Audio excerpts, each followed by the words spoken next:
लो जी माशाल्लाह डिजाइन बन गया मेरे सूट का। सादाशी मुबारक हो गए। ये हैगा 2026 का दूसरे महीने का 18 तरीक अज रमजान शरीफ मुबारक होए सारे भरावां नूं। 19 का 18 हाँ की लेना तू आज देख लो उस्ताद जी न्याणे दे हाल गोल गप्पे खान आ गई है। चल हुण घर चलीए चलो रोजे आ लोकां दे रोजा रखिया किथे रखिया वा घरे रखिया वा इन्हें घरे रखिया माशाल्लाह। आह गोल गप्पे है जी सारे पिंड दे बड़े बेहतरीन।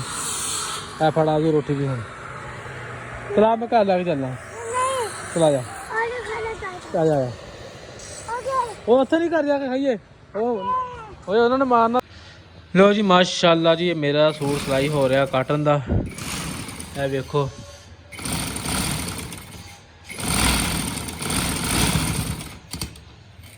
बड़े अरसे बाद साढ़े को दुकान ते आया है। निक्का जिहा हुंदा सी इन्ना हुंदा सी जो साड़ी दुकान ते आया है इन्ना इन्ना ते अज माशाल्लाह इन्ना हो गया इन्ना हो गया इन्ना हो गया जिद्दां दा सीगा ते उदां दा उदां ही रह गया। बस सिर तो बाल झड़े है ते पता नहीं बालों नूं की करदा रहा है। हाँ माशाल्लाह हैं माशाल्लाह बच्चे बुच्चे भी है मुंडे दे ब्याह हो गया सारा कुछ हो गया। हाँ भैया पट्टी है समझ भाई मैं नहीं चक्की यार वो है नहीं अन्ने होंगे तरजीह इतने है नहीं मेरे को नहीं लै के गई। देखिए सियाने कहते दर्जी अन्ने होंगे अज पता लग जाता की करता है अज हुणी पता लग जू। उधर ही यार हाँ देखते हैं कहते दर्जी अन्ने होंगे देखते हैं गोडे थोड़े निकलनी है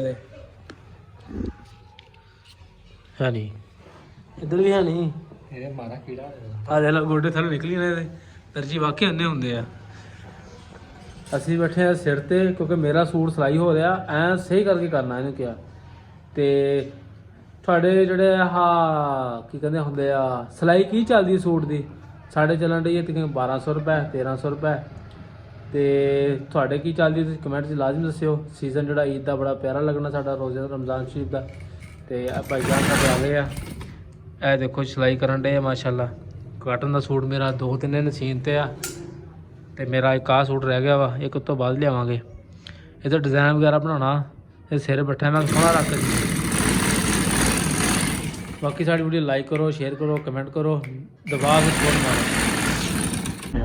लो जी माशाल्लाह डिज़ाइन बन गया मेरे सूट का सादा जिहा डिज़ाइन बनाना जी चेक करो सादी कारीगर साहब लगे हुए आ देखो की करते हैं। वो कहते ने सियाने कहते कोका जड़ता है देखो कोका जड़न डया है देख लो नहीं यकीन ते कोका ही जड़न डया पता नहीं की करूँ अज ये कोका ही इधर उधर हो जाना। कोके 10 आया 100 रुपये दे 10 रुपये का कोका दिता साढ़े पिंड एडा महंगे आ वेख लो रोज़ काम करदा बंदा फिर मैं तो डिजाइन किन्ने दिनों बाद बनाना यदि मैंने तो लगदा अखां ही नहीं रलनियां तेरियां नाल भज्जे ही जांदा तेरे कोलों। चलो अल्लाह खैर करे सिंपल जिहा डिजाइन आ एडा खास नहीं बनाया असी आ जा कर पुत असी नहा धो के फ्रैश हो गए तैयार श्यार हो गए हैं। रमजान शरीफ आ गया सारे भरावां नूं रमजान शरीफ मुबारक हो गए। ये हैगा 2026 का दूसरे महीने का 18 तरीक अज रमजान शरीफ मुबारक होए सारे भरावां नूं। 19 का 18 और 18 चपले आ मुंडा हिल गया मेरे नाल दा खाचा मैं तां कहंदा खाचे को आया वो की लैन आया ए वेखो जी माशाल्लाह डिजाइन बन गया VIP मोल रखे कितना लगता है इदा ये रात सुबह तुम क्लियर नजर आएगा इंशाल्लाह। और कुछ पट्टी आ गई फ्रंट वाली सफाई सुविधा नहीं बनाया बस इतना ही है।